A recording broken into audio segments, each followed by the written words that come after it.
I've never really understood the point of the 3-episode test. For those who've never heard of it, the 3-episode test is a common practice in anime communities in which viewers will allow any show 3 episodes to hook them in, supposing that a series with a slower build-up may not really get interesting until after a few episodes. However, in my experience, I've never actually seen a show that I ended up loving in the long run which didn't have a good first episode. The only exception being Gintama, which infamously started off with a 2-part anime original filler episode that bizarrely fell short of the entire rest of the show. Beyond that though, I've never experienced this so-called it gets good later effect. Sure, there are a lot of shows that get better across their run, given that basic narrative structure usually dictates a rising action in the story, but I've never seen a show that started off bad and ended up being great. Hell, the fact that something starts off bad is a pretty huge detriment towards being good on the whole anyways, especially if you find yourself annoyed with the story and characters, or have your suspension of disbelief broken early on, causing difficulty with taking the story seriously or caring about it once it gets dramatic.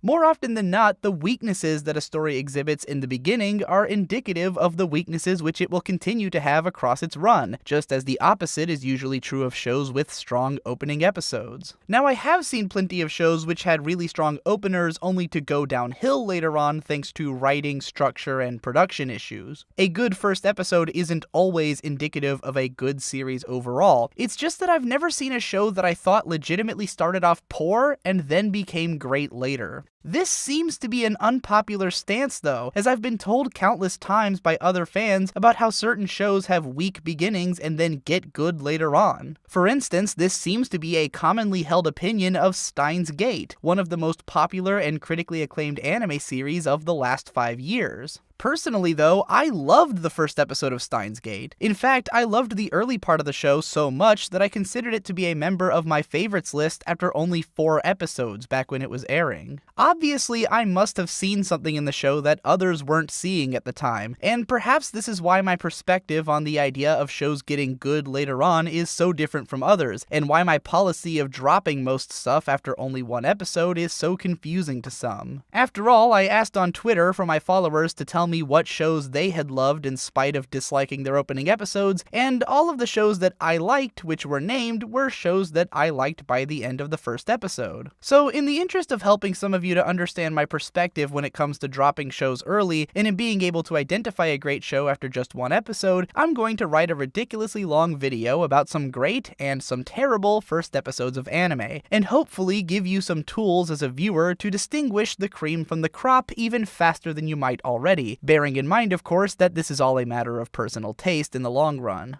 So for starters, let's take a look at the opening episode of Steins Gate. To some extent, I can understand and forgive a lot of viewers for having difficulty parsing this episode, because it is kind of confusing, especially if you haven't seen the show already. The episode is full of little hints towards things that happen later, and some of the events won't really click into place until you've had a better understanding of the series' narrative. This actually makes the episode even better on the rewatch, since there's so many little aha moments sprinkled in that you wouldn't have noticed initially, but for a first-time viewer, parts of it can throw you for a loop. To a lot of people, including elements that the viewer can't possibly understand into the opening episode might seem like a bad thing, but to me, it serves a massively important purpose in helping to set the tone for the series. Steins Gate is a sci-fi mystery thriller with a fairly dark tinge, and the elements of mindfuckery in the opening episode go a long way towards establishing this air of narrative unreliability and tension, as well as in putting us in the same position as the lead character. If we had completely understood the fact that Okabe had slipped through time and the mechanics by which he had done so, then we would have spent a good chunk of the story waiting for him and his friends to figure out things that we already knew, which could get annoying. Instead, we start off the show just as confused as Okabe is and have to solve the narrative riddles at the same pace that he does, making each of his revelations throughout the show that much more impactful. Then, when we come back for the rewatch, knowing everything that's going on, we're treated to all these little tidbits that we didn't get at first, which keeps the show feeling fresh. Opening up a series in such a bold way can be a double-edged sword. After all, can we really trust that the show is going to deliver on its promise of a gripping narrative which can justify the confusion that we felt at the start? Well, this is where the first element of learning to identify a show's potential comes, in the form of looking at the staff list and having some context into who the creators of the show are. Steins Gate was co-directed by Hiroshi Hamasaki, who previously had directed another sci-fi mindfuck in the form of Technolize, along with the starkly brutal short anime adaptation of Shigurui. Both of these shows had also started off with really bizarre, confusing, and thickly tonal opening episodes before diving further into their stories. It's not exactly a guarantee that every Hiroshi Hamasaki directed show would follow the same trajectory, given that he didn't write any of them and that Steins Gate came from a different studio and was based on a visual novel, but when this show came out, seeing the name of such an interesting director attached to it, who previously had worked on one of the most bizarrely fascinating shows that I ever considered a favorite, inspired a lot of confidence in it on my part.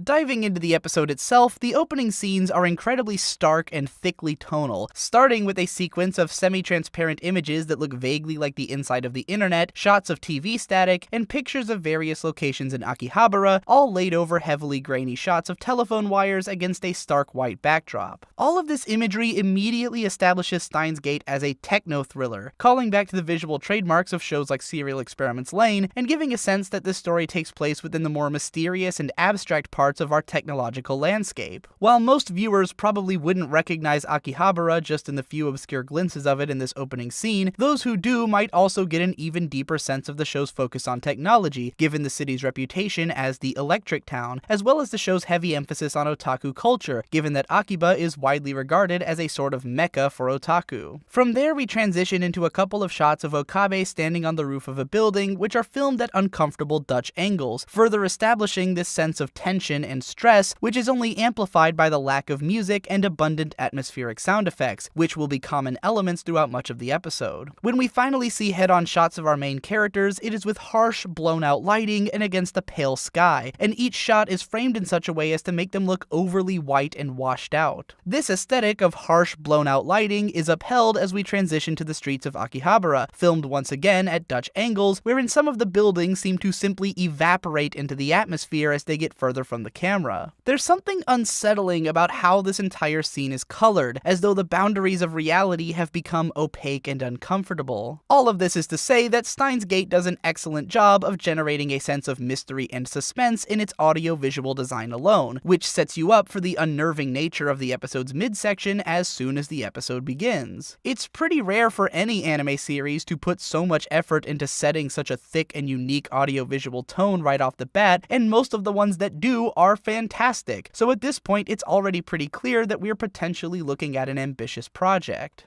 After a very brief moment that you probably won't understand until the very end of the series, Steins Gate then gets into some of what I think the show does best, its natural feeling and casually hilarious dialogue. Mayushi and Okarin's brief conversation by the gachapon machines gives us a lot of insight into their personalities and relationship, while also managing to feel like a normal conversation about a subject which the characters are interested in. While you could say it's a little forced that Okarin does frame a sentence around the fact that he and Mayushi are childhood friends, the rest of the following things are established without being spoken in the dialogue. Firstly, that Mayushi has a very childish personality. We can gather this from the way that she refers to herself in third person and by nickname, squats down and stares longingly into a machine that dispenses cheap toys, is disappointed when Okarin refuses to buy her one, and becomes exceptionally excited at the sight of a rare one. Secondly, we learn that Okarin is a bit of a brat. He laughs at Mayushi over the fact that he refuses to buy her a toy, and then goes out of his way to buy one in front of her face just to tease her. Later on in the scene, he also insists on being referred to by his Chunibyo made-up name, Hoouin Kyoma. However, thirdly, we also learn that Okarin does seem to care for Mayushi and to be probably a pretty nice guy for the most part, since he hands over the metal upa once he sees how excited she is over it. Lastly, aside from telling us about the characters' personalities, the scene also gives us just a tiny bit of insight into their hobbies, as Mayushi Mayushi is deeply knowledgeable about these tiny trinkets, whereas Okarin doesn't even recognize when he's picked up the rare one. What makes this dialogue so great is that it can teach us so much about the characters without being about the characters. In a lot of shows, this would have been a wacky, high-tension comedy scene, wherein after Okarin bought the gachapon right in front of her, Mayushi would have yelled about how he's such a bully, and he's always been such a bully ever since they were little kids. Instead, this scene is presented without any music or fanfare, and is resolved emotionally through a brilliant piece of sound design, when a chipper-sounding intercom jingle is played just as Okarin's heart is being warmed by the sight of Mayushi's face.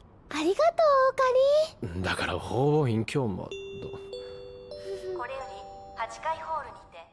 This is the kind of joke that I would be expecting from an Edgar Wright film and not from a typical TV anime. This whole scene is also propped up by the phenomenal voice performances on the part of Mamoru Miyano and Kana Hanazawa, at least if you're watching in Japanese. While Hanakana is clearly using an unrealistic, cute, and ditzy voice in this role, she nonetheless manages to sound far more grounded than a typical Moe Girl character would, and Miyano brilliantly balances the wacky side of his character against a deeper, more sobering voice. Considering that Miyano usually plays far more flamboyant and wacky characters, it's kind of amazing to realize that this deranged, conspiracy-obsessed otaku with a penchant for dramatic flair is actually one of his more restrained and down-to-earth performances. If I had to describe the overall aesthetic of Steins Gate in terms of realism, it would be almost anime trash, but not quite. The look of the world is mostly realistic, but with a slightly off-kilter color palette that would be unusual in any medium. The character designs have a very Pixiv-esque feel to them, being based on the super detailed original designs from Black Rock Shooter creator Huke, yet the tall bodies and relatively normal proportions of the characters make them feel fairly realistic, not unlike the designs in shows like Durarara or no Kyokai. The voice actors are clearly doing anime voices, yet they perform them with more subtlety than they typically would, and the sound design skews so sparse and Foley focused that the events feel like they're being recorded right there in the world, rather than dramatized for television. It's an aesthetic that allows for the show to at once be loaded with beautiful anime girls and light otaku genre trappings, while also feeling grounded and physical enough that the drama can really hit hard in the later episodes.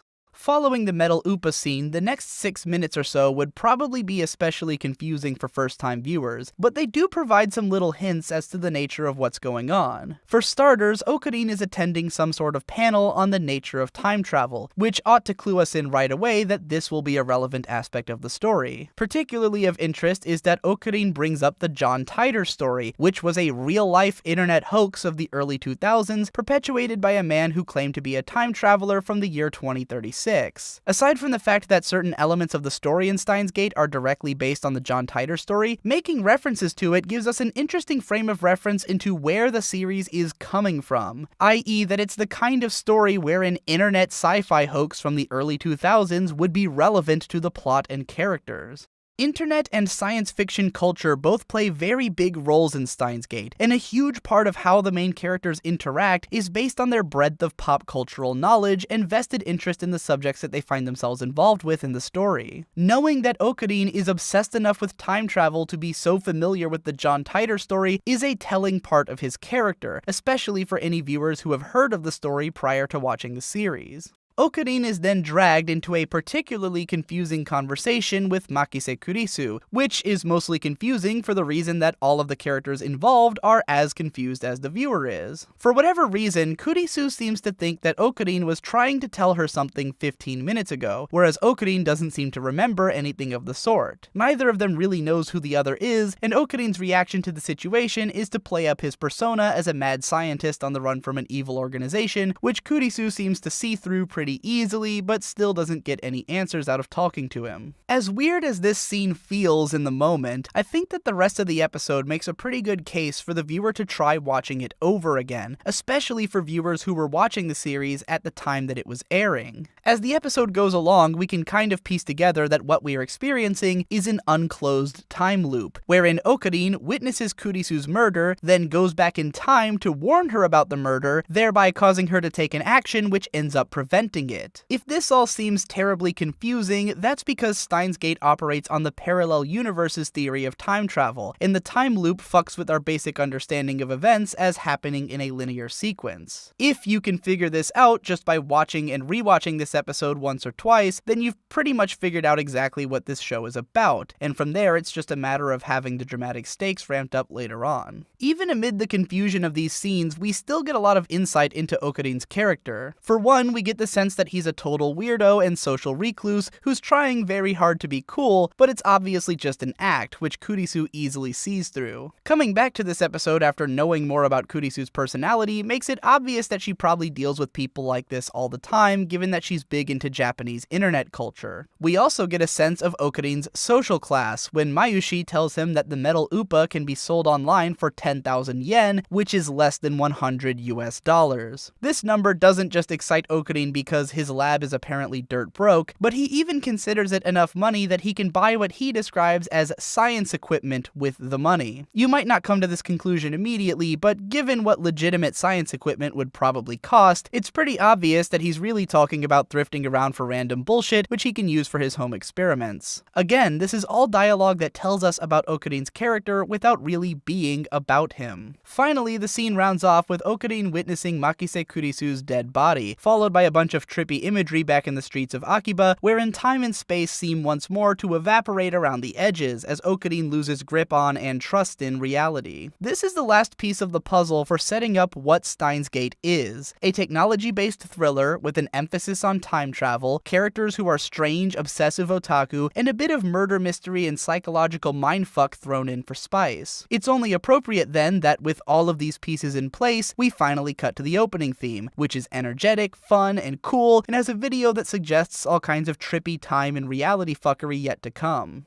After the opening video, Okarin provides a more proper introduction to himself, his friends, and what all of them are doing, in the form of what looks at first like a fourth wall breaking monologue as he addresses the audience from the other side of the TV screen. While this dialogue is very obviously forced and expository, I think that the scene manages to work exceptionally well thanks to all of the stylistic layers which are stacked on top of it. For starters, the fact that Okarin is talking into the TV seems like a pretty clear nod to the classic dystopian novel 1984, in which Big Brother watches over everyone in society by way of TV monitors in the corners of their rooms. Considering that Okarin is a conspiracy nut who thinks that he's living in a dystopian society, it only makes sense that he would believe that there's someone watching him from the other side of the TV screen. The fact that the show which he's talking to is some kind of bizarre program where an alpaca with a man's face stares into the camera absently forever honestly makes it seem like maybe Okarin isn't wrong to think so. Aside from being a cool nod to classic dystopian literature and a great visual shorthand for once again reinforcing the show's emphasis on technology, this scene also is just really visually interesting. The fisheye lens perspective allows us to see the entire room all at once, and Okarin moving around the foreground so much allows him to alter the blocking of the shot and transform it over the course of the minutes that it stays on screen. When he's the only one talking, then he gets in close and hogs the camera. When we need to see someone else, then he backs away and sometimes moves to one side or the other to highlight one character at a time. It's all around just an incredibly cool shot, and what it loses in the fact that the dialogue is overly convenient, it regains in how much character is packed into each line of it. Okarin's acting here gives us a pretty clear portrait of both how he sees himself and of how his relationships work with his friends. Mayushi seems eager to go along with Okarin's persona in the name of having fun, whereas Daru sees it cynically as a Chunibyo character setting and blasts him constantly with troll comments. Something which could be somewhat muddied in translation is that Daru speaks almost entirely in 2-channel lingo, which is basically like if you hung out with a 4chaner who was constantly spouting memes. It's pretty dope, to be honest, fam-a-lam.